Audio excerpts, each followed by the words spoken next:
dekat Tuhan kepadamu,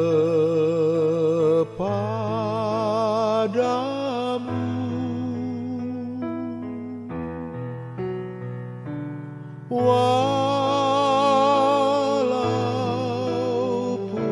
saliblah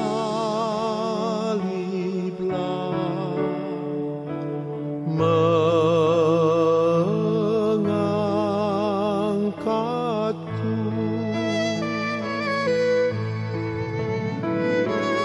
Inilah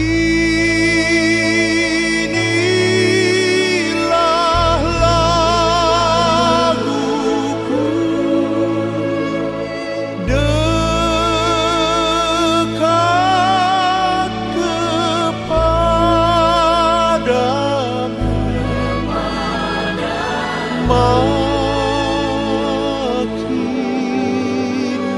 dekat Tuhan kepadamu.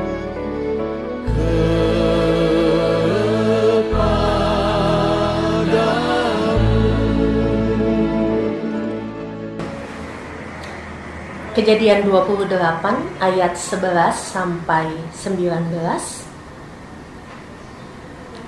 Ia sampai di suatu tempat dan bermalam di situ, karena matahari telah terbenam. Ia mengambil sebuah batu yang terletak di tempat itu dan dipakainya sebagai alas kepala, lalu membaringkan dirinya di tempat itu. Maka bermimpilah ia. Di bumi ada didirikan sebuah tangga yang ujungnya sampai di langit, dan tampaklah malaikat-malaikat turun naik di tangga itu. Berdirilah Tuhan di sampingnya dan berfirman, "Akulah Tuhan, Allah Abraham nenekmu, dan Allah Ishak. Tanah tempat engkau berbaring ini akan kuberikan kepadamu dan kepada keturunanmu. Keturunanmu akan menjadi seperti debu tanah banyaknya, dan engkau akan mengembang ke sebelah timur, barat, utara, dan selatan, dan olehmu serta keturunanmu semua kaum di bumi akan mendapat berkat. Sesungguhnya aku menyertai engkau, dan aku akan melindungi engkau. Kemanapun engkau pergi, aku akan membawa engkau kembali ke negeri ini. Sebab aku tidak akan meninggalkan engkau, melainkan tetap melakukan apa yang kujanjikan kepadamu." Ketika Yakub bangun dari tidurnya, berkatalah ia, "Sesungguhnya Tuhan ada di tempat ini, dan aku tidak mengetahuinya." Ia takut dan berkata, "Alangkah dahsyatnya tempat ini. Ini tidak lain dari rumah Allah, ini pintu gerbang surga." Keesokan harinya, pagi-pagi Yakub mengambil batu yang dipakainya sebagai alas kepala dan mendirikan itu menjadi tugu dan menuang minyak ke atasnya. Ia menamai tempat itu Betel. Dahulu nama kota itu Luz. Bapak Ibu yang dikasihi Tuhan, beberapa waktu yang lalu saya meminta seseorang untuk memainkan sebuah lagu, yaitu Makin Dekat Tuhan. Saya bertanya pada diri saya, kenapa saya meminta seseorang itu memainkan lagu Makin Dekat Tuhan? Karena memang jujur saja, itu bukan lagu favorit saya. Lalu saya berpikir, mungkin alam bawah sadar saya yang berbicara. Bukan karena saya sedang rindu film Titanic, Bapak Ibu, di mana grup musik kapal memainkan lagu Makin Dekat Tuhan, ketika pada saat itu penumpang sedang begitu panik dan ketakutan karena situasi kapalnya hampir tenggelam. Tetapi mungkin ketika saya berkata ingin dimainkan lagu Makin Dekat Tuhan, itu menggambarkan kesesakan yang saya rasakan. Saya butuh Tuhan, dan saya butuh untuk semakin dekat dengan Dia. Dan di dalam perenungan saya, ketika saya bertanya kenapa saya meminta lagu ini, saya kembali mengingat bahwa penulis lagu ini adalah seorang perempuan yang bernama Sarah Flower Adams. Dia adalah pemain teater dan artis pada zamannya. Tetapi karena kesehatannya terganggu dan kesehatannya menurun akibat TBC, ia mulai menekuni yang namanya karya sastra. Sampai suatu hari ada seorang pendeta mendatangi Sarah, dan pendeta ini berkata bahwa dia kesulitan untuk mendapatkan lagu pujian yang berkaitan dengan firman Tuhan yang tadi baru kita bacakan bersama-sama, yaitu Kejadian 28 ayat 11 sampai 19. Sebuah kisah di mana kitab Kejadian menggambarkan apa yang menjadi pergumulan Yakub ketika dia melarikan diri dari kakaknya yaitu Esau, dan di dalam pelariannya dia bermimpi bahwa dia melihat sebuah anak tangga di mana malaikat turun naik, sedangkan dia hanya tidur dengan beralaskan pada batu dan badan yang kedinginan. Pendeta itu meminta kepada Sarah apakah dia bisa membuatkan syair lagu yang menceritakan tentang pergumulan Yakub. Dan ternyata Sarah begitu semangat ketika mendengar apa yang menjadi pergumulan pendeta ini. Dan dia menawarkan untuk menuliskan lirik lagu dari Kejadian 28 ayat 11 sampai 19. Bapak Ibu, tentu saja lagu ini tercipta tidak lepas dari pergumulan Sarah. Karena mungkin apa yang menjadi semangat atau antusiasnya untuk membuat lagu ini, tentulah dia juga melihat apa yang terjadi pada dirinya.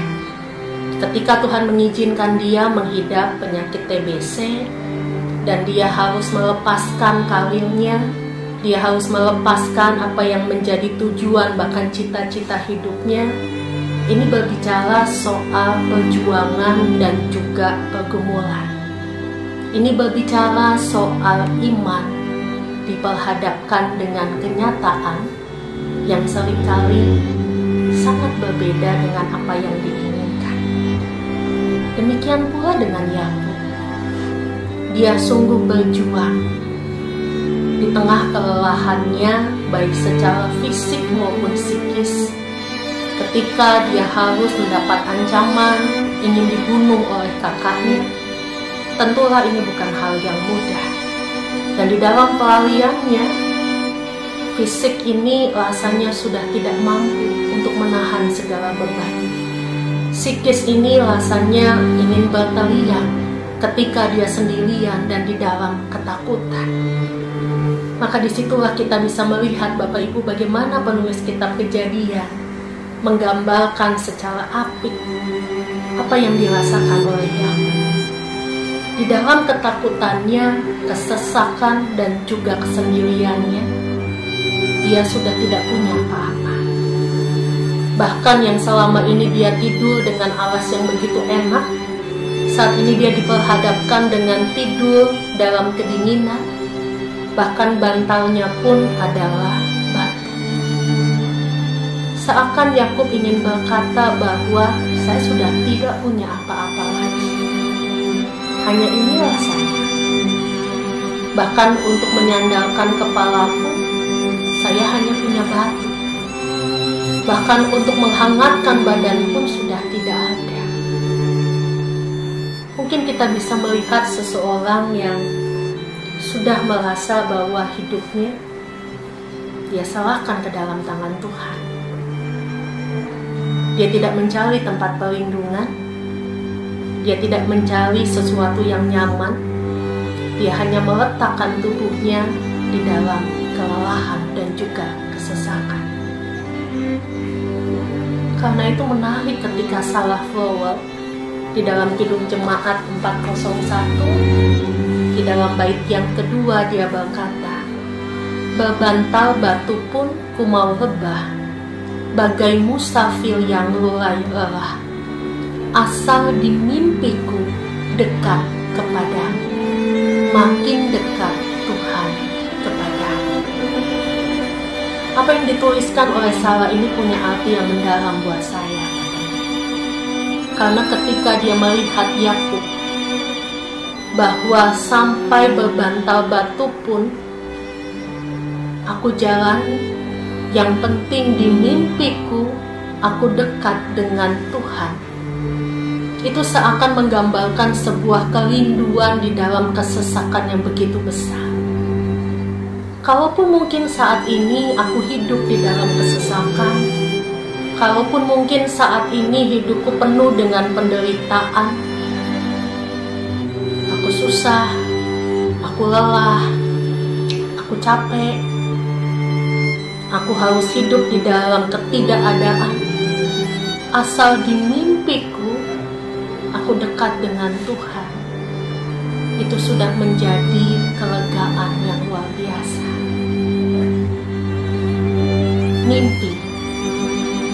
Mimpi adalah bagian dari alam bawah sadar. Seakan Sarah mau berkata, kalaupun hidupku susah, tetapi aku punya kerinduan yang begitu dalam untuk dekat dengan Tuhan, maka disitulah aku diberikan kekuatan untuk tetap berdiri, untuk tetap melangkah, dan kembali melanjutkan hidupku. Bapak Ibu, ketika kita dekat dengan Tuhan, bukan berarti bahwa saat ini juga Tuhan menghapuskan segala masalah kita. Ketika kita dekat dengan Tuhan, bukan berarti bahwa segala sesuatu yang menjadi pergumulan kita akan langsung hilang. Tetapi ketika kita dekat dengan Tuhan, kita akan dimampukan seperti Yakub. Ketika dia lelah, dia lebah. Bahkan dia sudah menyerah dengan keadaan. Dia menyandarkan tubuhnya hanya pada batu. Dan dia tidak peduli kalau ada binatang ataupun perampok yang akan menghabisinya. Tetapi ketika dia ingat bahwa dia punya Tuhan, dan Tuhan itu yang berkata, sesungguhnya aku menyertai engkau, dan aku akan melindungi engkau kemanapun engkau pergi, dan aku akan membawa engkau kembali ke negeri ini, sebab aku tidak akan meninggalkan engkau, melainkan tetap melakukan apa yang kujanjikan kepadamu. Di situ Bapak Ibu, dia ingat bahwa dia punya Tuhan yang sungguh tidak pernah meninggalkan. Dan disitulah Yakub berkata, sesungguhnya Tuhan ada di tempat ini, dan aku tidak mengetahuinya. Dan setelah itu dia bangun, dia melanjutkan perjalanan, dan dia dikuatkan oleh Tuhan, karena dia tahu apapun yang sedang dia alami, ketika dia selalu punya kerinduan dekat dengan Tuhan, Tuhan pasti berjalan bersamanya. Batu deritaku kan ku bentuk menjadi bentelku kokoh teguh. Batu deritaku, segala kesesakan, segala pergumulan, segala penderitaan yang saat ini ada di kepala Yakub, bahkan yang sesungguhnya ada di dalam dunia, ketika dia dekat dengan Tuhan dan dia tahu Tuhan tidak meninggalkan, maka batu derita itu dia bentuk, Tuhan bentuk itu semua menjadi sebuah bentel, sebuah penolong, pelindung, pengokoh yang teguh akan kasih setia Tuhan. Maka pertanyaannya Bapak dan Ibu yang dikasihi Tuhan, apakah saat ini kita juga tetap punya kerinduan untuk dekat dengan Tuhan? Karena kalau kita punya kerinduan itu, maka apapun masalah yang saat ini sedang kita hadapi, kita percaya Tuhan akan menghapus segala kelelahan kita menjadi sebuah semangat untuk maju. Tuhan akan mengganti segala tangis kita menjadi sukacita di dalam Tuhan. Tuhan akan mengokohkan langkah kita untuk tetap berjalan walaupun penuh dengan penderitaan, karena kita tahu Tuhan menyertai kita sampai kapanpun. Makin dekat Tuhan,